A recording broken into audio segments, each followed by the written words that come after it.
முதல்வன் திரைப்படம் பார்த்திருப்பீர்கள். ஒருவர் ஒரு நாள் மட்டும் முதலமைச்சரானால் நாட்டுக்காக என்னவெல்லாம் செய்யக்கூடும் என்று அதில் சித்தரிக்கப்பட்டிருந்தது.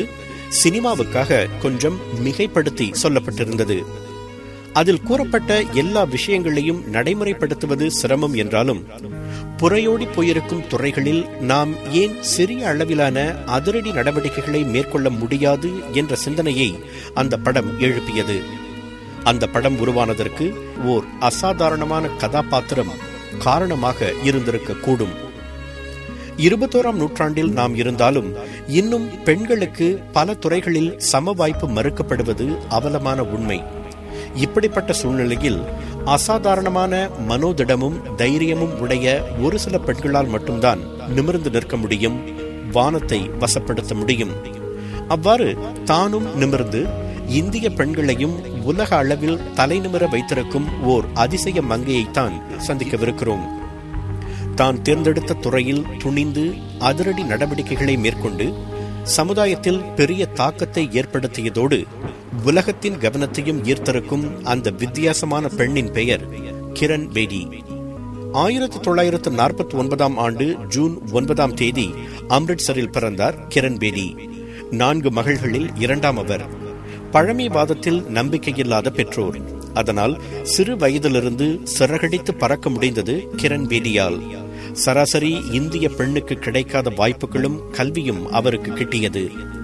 வாய்ப்பை நன்கு பயன்படுத்தி சிறப்பாக கல்வி கற்றார் கிரண் பேடி.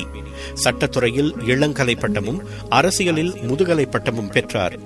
பின்னர் போதை புழக்கம் மற்றும் குடும்ப வன்செயல் ஆகிய துறைகளில் ஆராய்ச்சிகள் செய்து முனைவர் பட்டம் பெற்றார். கல்வியில் மட்டுமல்லாது விளையாட்டுத் துறையிலும் சிறந்து விளங்கினார் கிரண். டென்னிஸ் போட்டிகளில் பல தேசிய விருதுகளை வென்றார். 1972இல் தமது 23வது வயதில் இந்திய போலீஸ் படையின் பெண் அதிகாரியாக சேர்ந்து புருவங்களை உயரச் செய்தார்.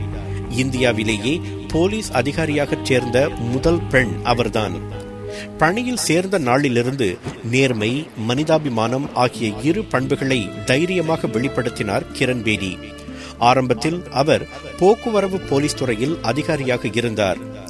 சாலைகளில் உயர் அதிகாரிகளின் வாகனம் என்று தெரிந்த போதும் அவர்கள் தவறு செய்திருந்தால் அச்சமின்றி அபராத சீட்டுகளை நீட்டினார்.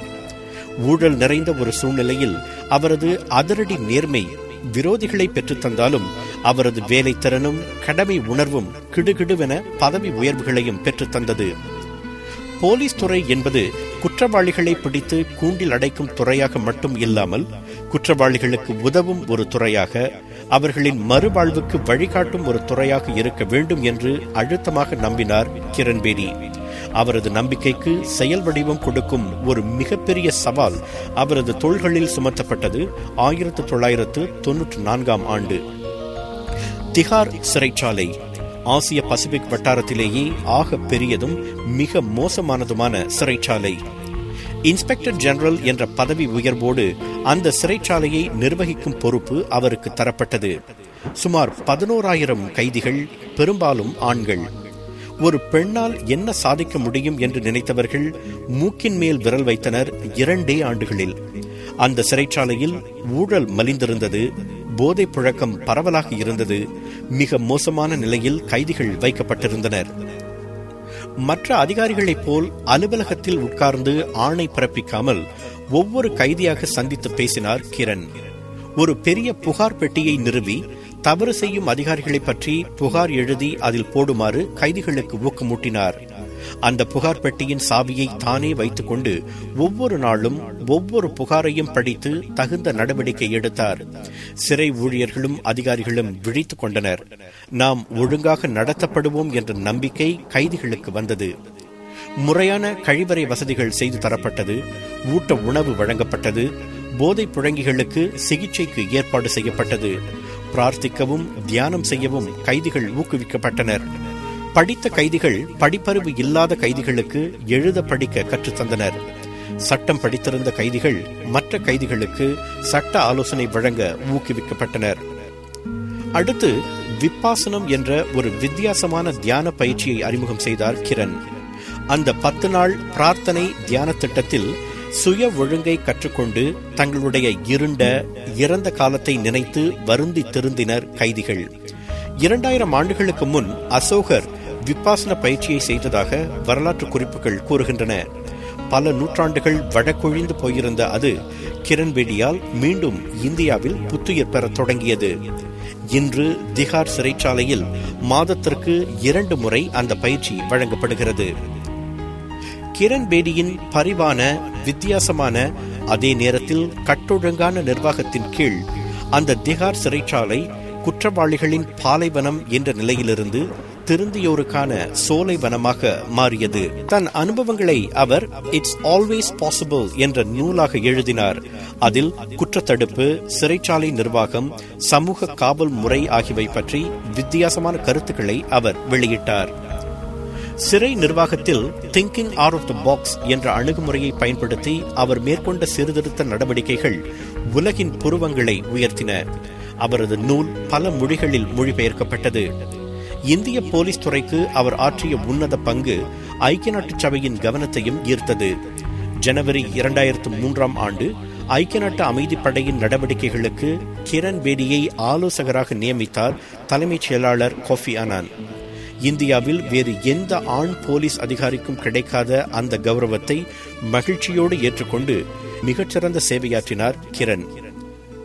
போலீஸ் துறையில் ஆற்றிய பங்கை தவிர்த்து கிரண்பேடி 2 புகழ்பெற்ற தொண்டூழிய அமைப்புகளை உருவாக்கினார். போதை புழங்கிகளின் மறுவாழ்வுக்காக 1988 அவர் தொடங்கிய நவஜோதி என்ற அமைப்பு இதுவரை சுமார் 12,000 போதை புழங்கிகளுக்கு மறுவாழ்வு அளித்துள்ளது. 1994 ஆண்டு அவர் தோற்றுவித்த இந்திய விஷன் அறக்கட்டளை தினசரி ஆயிரக்கணக்கான ஏழை சிறுவர்களுக்கு ஆரம்ப கல்வியையும், பெண்களுக்கு முதியோர் கல்வியையும், சேரிப்புறங்களில் வாழ்வோருக்கு தொழில் பயிற்சி மற்றும் ஆலோசனை சேவையையும் வழங்கி வருகிறது.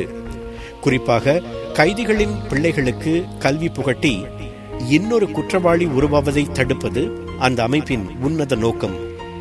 2 அமைப்புகளுமே அனைத்துலக அங்கீகாரத்தையும் பாராட்டையும் பெற்றிருக்கின்றன. கிரண்பேடியின் உன்னத பங்களிப்புக்கு பெருமை சேர்க்கும் வகையில் எண்ணிலடங்கா விருதுகள் அவரை நாடி வந்த வண்ணம் உள்ளன. 1980 ஆண்டு இந்தியாவின் தலைசிறந்த பெண்மணியாக தேர்ந்தெடுக்கப்பட்டார். 1994 ஆண்டு ஆசியாவின் நோபல் பரிசு என்று வர்ணிக்கப்படும் ரமோன் மக்சேசே விருதை அவருக்கு வழங்கி கௌரவித்தது பிலிப்பீன்ஸ் அரசாங்கம். இந்த ஆண்டு மட்டும் 2 விருதுகள். அவற்றுள் ஒன்று சமூக நீதிக்கான அன்னை தெரேசா விருது. இதோ Kiran Bedi. Well, I would say that anybody who's listening, you got your 5 senses intact. You got your 5 senses which nature gifts you as you're born. I think you're already gifted. உங்களுக்கு 5 புலன்களையும் இயற்கை தந்திருந்தாலே நீங்கள் அதிர்ஷ்டசாலி என்று அர்த்தம். 5 புலன்களும் இயற்கை உங்களுக்கு தந்திருக்கும் பரிசு. அந்த பரிசை மூலதனமாக கொண்டு நீங்கள் உலகுக்கு என்ன பரிசளிக்க போகிறீர்கள் என்பதுதான் முக்கியம். சிறைச்சாலை என்ற மறக்கப்பட்ட, வெறுக்கப்பட்ட, ஒதுக்கப்பட்ட ஒரு துறையிலும் அசாதாரணமான மாற்றங்களையும் ஏற்றங்களையும் கொண்டுவர கிரண்பேடியால் முடிந்ததற்கு காரணம் அவரிடம் இருக்கும் பரிவு, நேர்மை, கட்டொழுங்கு போன்ற பண்புகளும், மனித உயிர் மதிப்புமிக்கது, குற்றவாளிகளையும் நல்லவர்களாக மாற்ற முடியும், தொண்டூழியம் மூலம் உலகத்தில் ஒரு நல்ல மாற்றத்தை ஏற்படுத்த முடியும் என்பனவற்றில் அவருக்கு இருக்கும் அசைக்க முடியா நம்பிக்கையும் தான். ஒவ்வொரு தேசத்திலும் ஒரு கிரண்பேடி இருந்தால் போதும், மனுக்குலம் சில அங்குலங்கள் முன்னேறும். அவரது பண்புகளை பின்பற்றும் எவருக்கும் எந்த வானமும் வசப்படும்.